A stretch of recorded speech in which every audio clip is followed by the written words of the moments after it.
Hello, good afternoon, LinkedIn. Happy Thursday to anybody who's joining us.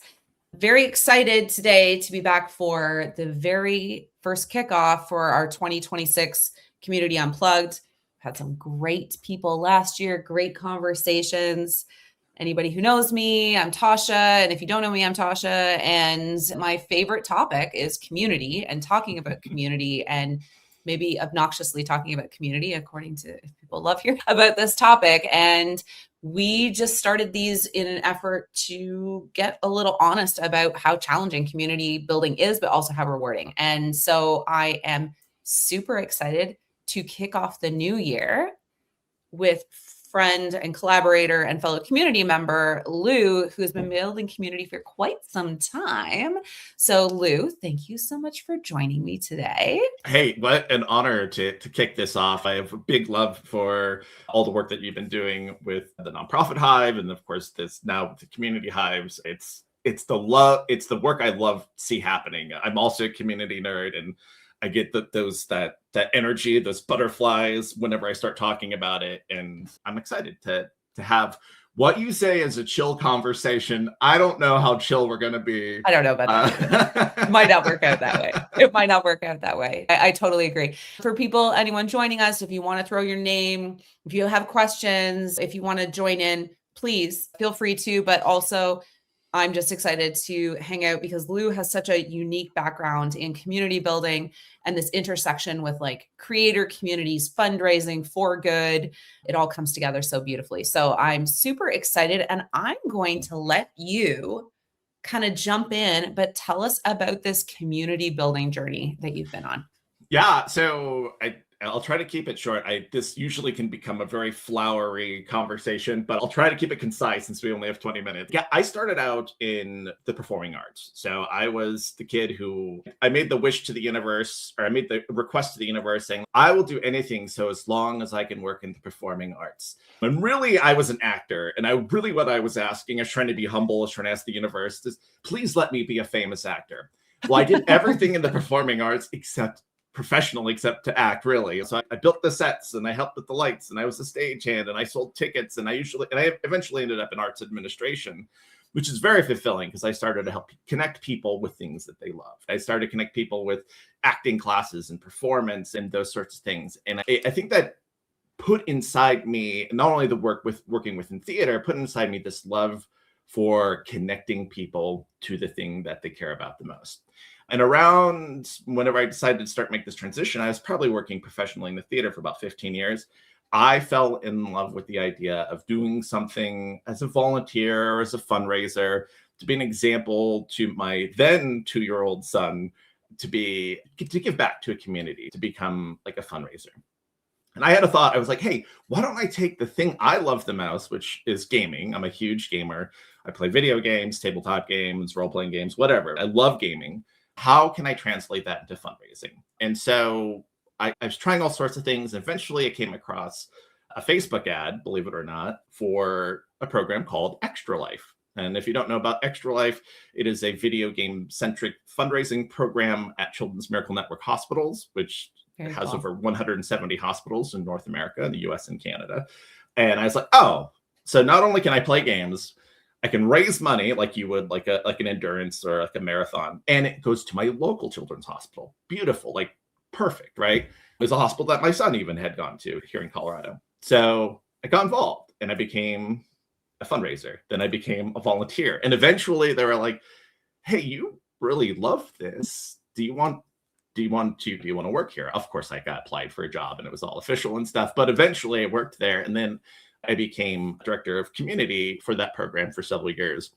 And that is kind of where the journey started. And that was about almost 9 years ago, I think. Awesome. So that's really when I started making that connection between community and fundraising.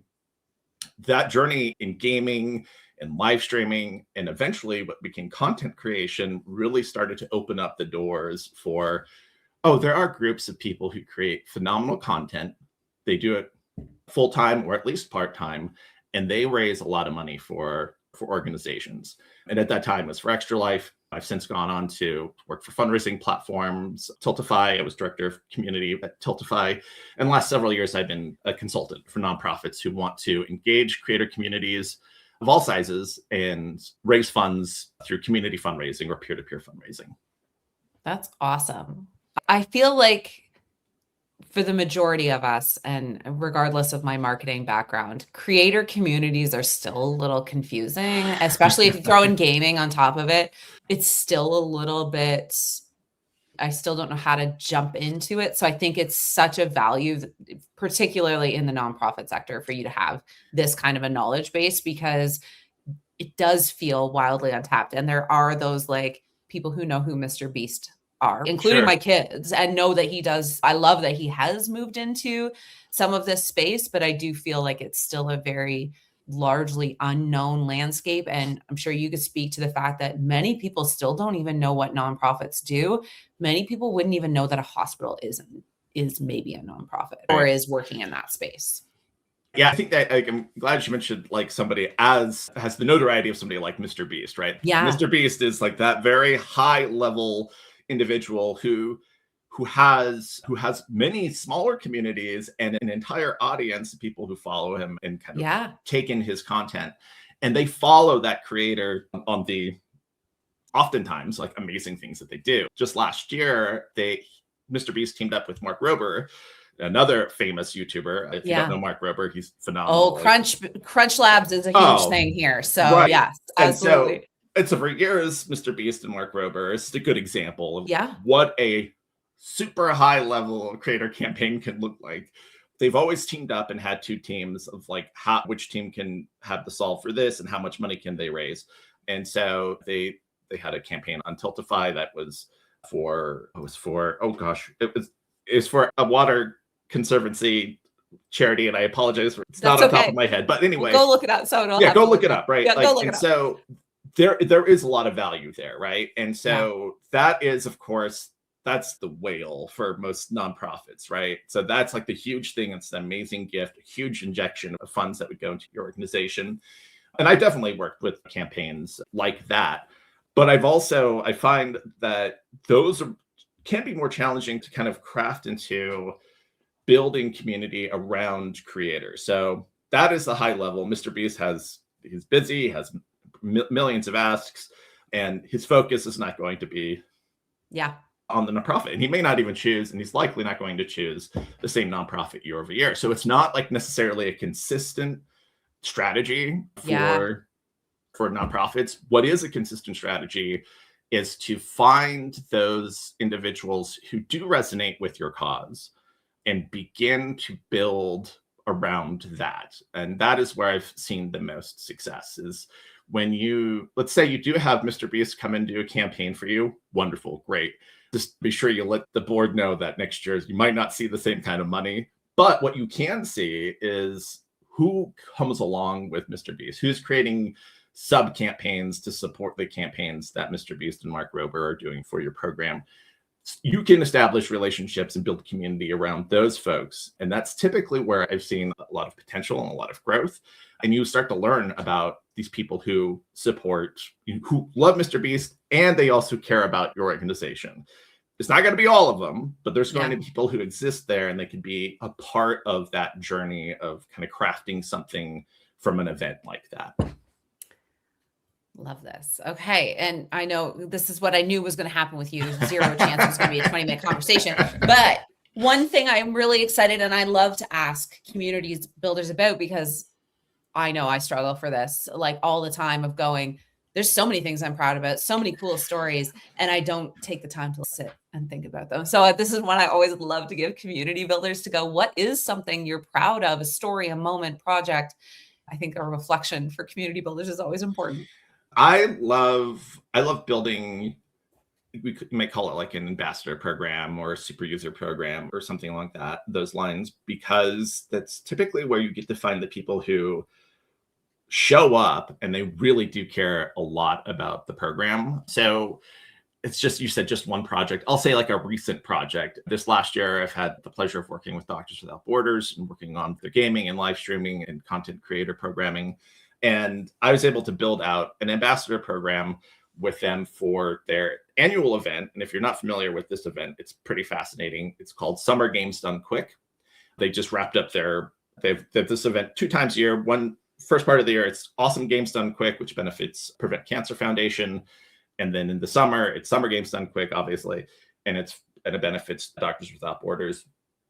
And so what this is, it's a week-long event, takes place in Minneapolis, and streamers show up, or not streamers, speedrunners show up. And you're like, what's a speedrunner? I know we said we're not talking about jargon, but I have to explain it real quick.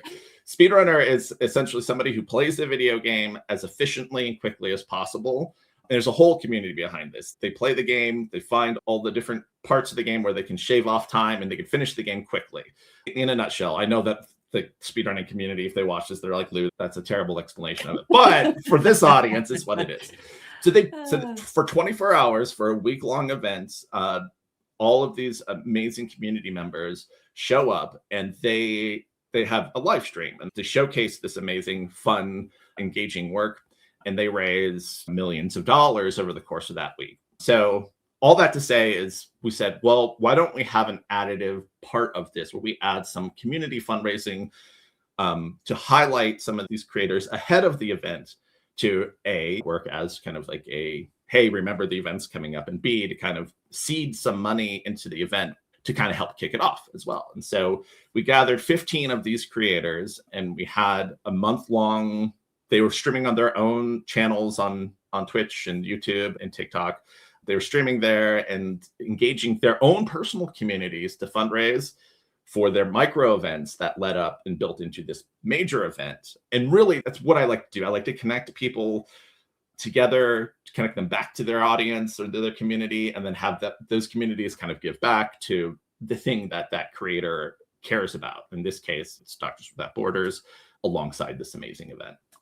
I love that. So there's a ton. This is just the most recent one. Yeah. Right? No, hey, a recent win is a great win. I love that. What a fantastic example. And now I'm going to ask into some of the harder questions that I think a lot of us community builders are like behind doors talking about. But what's one of the toughest challenges facing communities in general or community builders right now?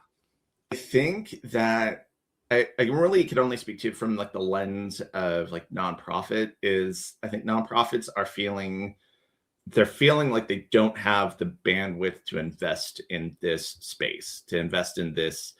Essentially, it's a business within your business. And I think that's the challenging part. Like when if you think of community as like a tactic, you're not going to be as successful as you would saying, this is something that we have to build into the work that we're doing.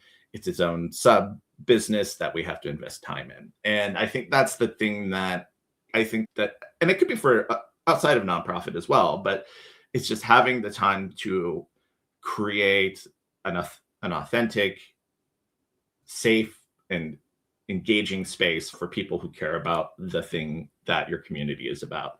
And I think that's probably an ongoing thing for communities. I don't think that's necessarily changed, but I think that now seeing that people are seeking community probably more than they ever have before, even in a post-COVID world, which is kind of phenomenal, we have to show up and we have to, I think, make that investment in our communities that are supporting or that care about the thing that we care about. It gives us there's a lot of value there from both from a holistic point of view and from a business point of view. There's a lot of value there that I would encourage people to invest in.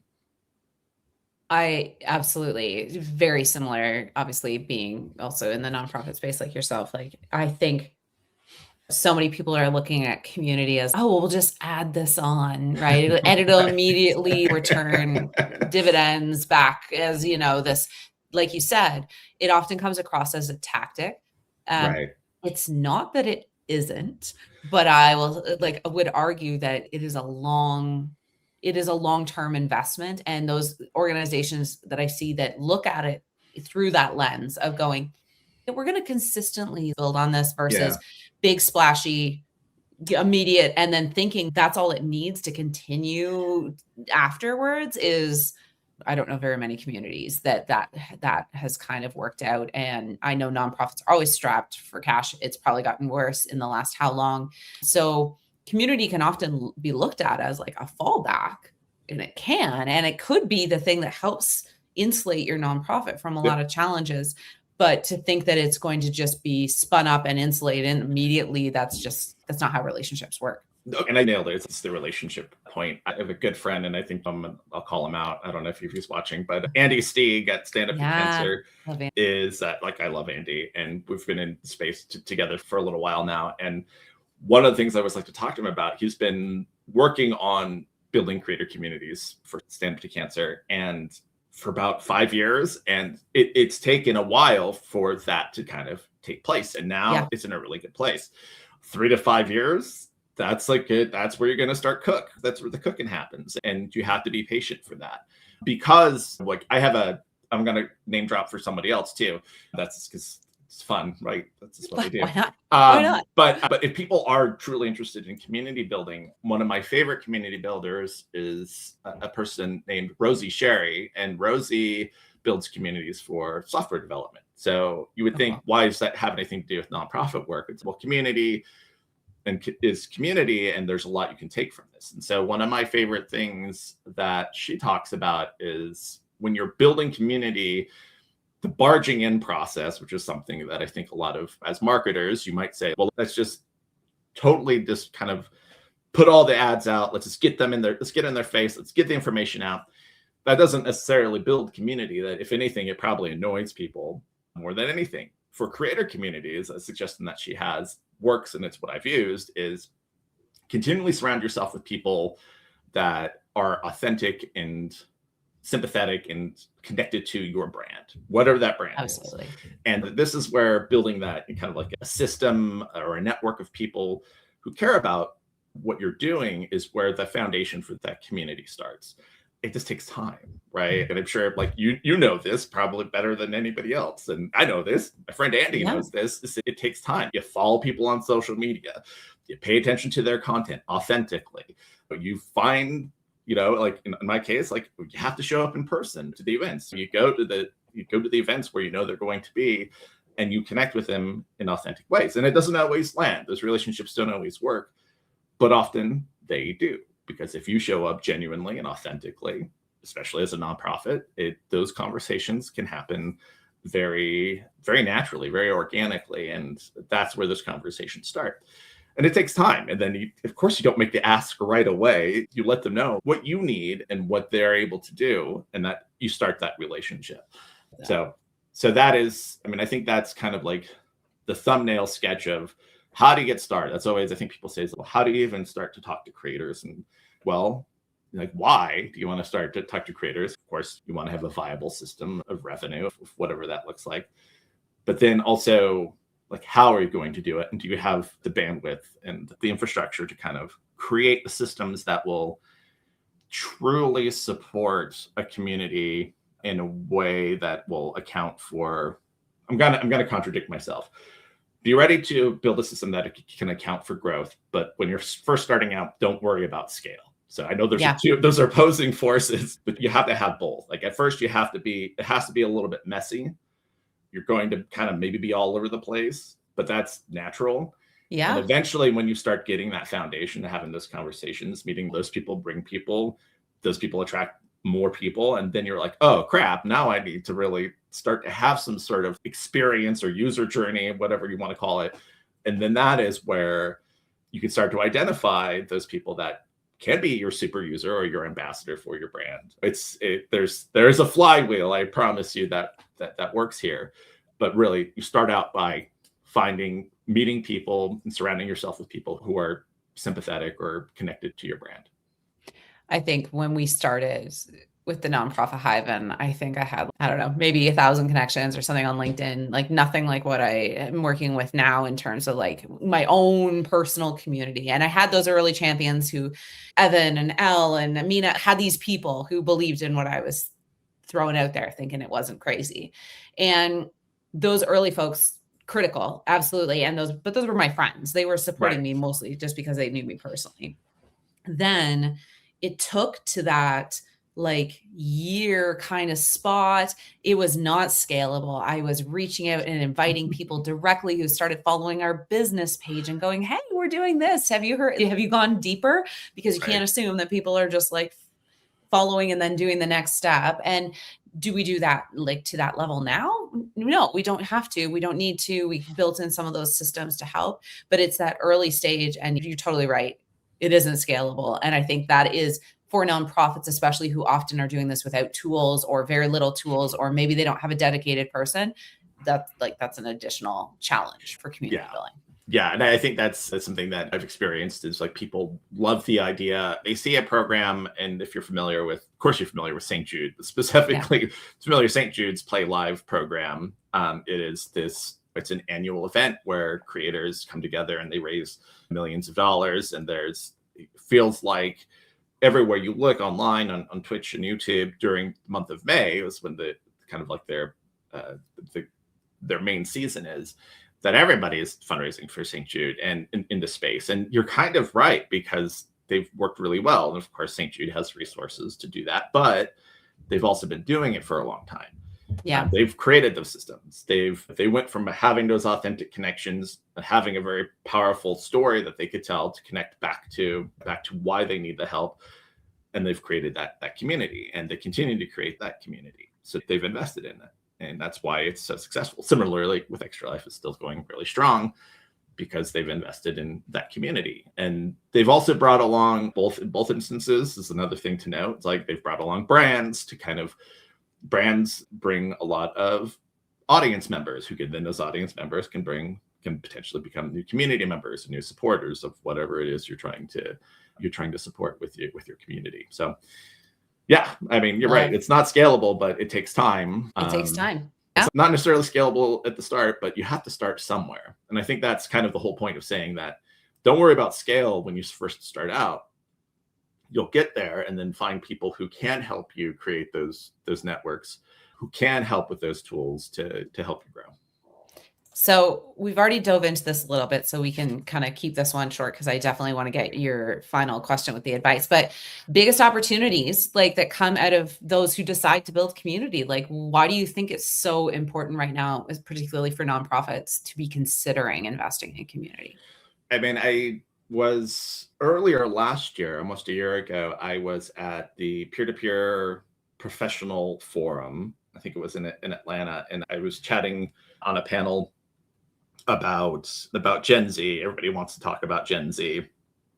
And I think Gen Z and even millennials are important because we're finding, what I found is like these people gravitate towards communities that are like-minded and that want to support. And so the biggest opportunity there is this community. Now, they may not have the resources that Gen X and boomers have in terms for estate giving or like major gifts, that sort of thing. But they bring with them a passion and support for a cause, especially for nonprofits, that it's going to be tough to just to have in your marketing, right? These are going to be voices who care a lot about your cause. And so finding what I think I gave advice recently about saying there is somebody in your organization that is a part of a passion group. So whether it's gaming or if it's running or if it's cycling or if it's jazzercise, I don't know, it could be anything. You might have a community who you'd be surprised by, who you can start to tap into and start to grow these smaller programs, and eventually kind of you quilt together this community of support. And so I think that first of all, find those passion groups, find those things that make sense to connect to your brand. And the second opportunity is don't sleep on the Gen Z, because there's a lot of potential there for just brand support and for building this community. And again, it just takes time. It takes talking to people, seeing who's the good fit, who vibes with you. But yeah, I think that's my advice there. I think we have to be really a lot more direct as community builders as well about it's so easy to throw out all these touch points, but like that invitation piece, I think we're often not as good at going, no, come in. We want you to be part of this. We want you to take part in this. And for nonprofit, I totally get fundraising funds. That's a huge part of that. That is often why community building starts in nonprofit. Right. But like you noted, and we know this, we've seen this is not brand new information. People slowly move up a fundraising ability, and capturing Gen Z and who I think really does want to feel belonging. They're looking for spaces of belonging. Nonprofit's uniquely positioned for that. So I'm always very similar to yourself, frequently going, you could be the provider of this. You could be that space, but you're going to have to be more direct in saying, this is a space for you, and we would love to have you be a part of it. And then so the shift is moving from where it's unique in terms of like creator spaces where they're creating content. Again, they might be musicians. They might be creating content for YouTube. They might be short form on YouTube and TikTok. It doesn't necessarily, for me, my specialty has been gaming forever, but I've also have done a lot of not gaming content creation. So content, since we're kind of tie it back to content creators, these groups, they love that. They want to have that connection. And a lot of times they're not alone. They have communities that they're connected to that's beyond their own community. They have entire villages of creators who will come together if the conditions are right, if your storytelling is authentic, and if the people who are talking to these folks give them a sense of genuine belonging, kind of like all the things that we just said. So this is kind of like micro creator marketing 101, right? Like you tell your friend about the thing, and then they come back and then they do the thing and they bring 5 friends, right? I guess that's pyramid scheme, but that's not what I'm trying to talk about here. Yeah. But no, it's same idea. You start to create those moments with these creators, with these groups, and you can have a long-lasting relationship if you invest in it. Again, it's a relationship. It's not transactional. Some things in fundraising are transactional, but I think that being patient and understanding and listening to these creators who have a larger audience that you don't necessarily have access to, but you have access to them. So make thoughtful use of that time. Okay, so I know, thank you all for your patience. Spencer Covey just gave a great comment about slow and steady, which appreciate that. That's awesome. So we're just starting. I'm going to give you like quick one sentence here for this last one because we're running out of time. But if someone listening wants to build community, and maybe we can make this specific to that, engaging with creator community, what's the one piece of advice you'd give them? I'm going to repeat something I said earlier because it's important. Surround yourself with people in a way that's authentic and organic. Keep genuine connection, make genuine connection, and don't worry about those who don't connect with you. Move on to the next person who will. Oh, I love that. That's great advice. That's great advice. Lou, how can people best find you? This is your business website. Mm-hmm. Yeah, you can find me at Lounity, but you also can find me on LinkedIn. It's probably even better way to connect with me. I look and listen to that all the time. So give me a follow, reach out if you have questions. I always like to talk about community, especially if you're a nonprofit. I'm always happy to have my brain picked and to collaborate on things. Yay. Well, thank you so much for doing this. When I was trying to think who I wanted to kick off the new year with, I was like, oh, Lou, I would love to chat with Lou and just have an excuse to talk about community. I think you have just like this unique niche within the sector that I just know, even myself, so confused about how to jump in on it at all. So thank you so much for doing this with me. Thanks to those who jumped in, joined in on the comments. Really appreciate you. And make sure to connect with Lou. He's amazing and cannot recommend enough just his brilliance on this particular topic. So cheers. Thank you. Thank you.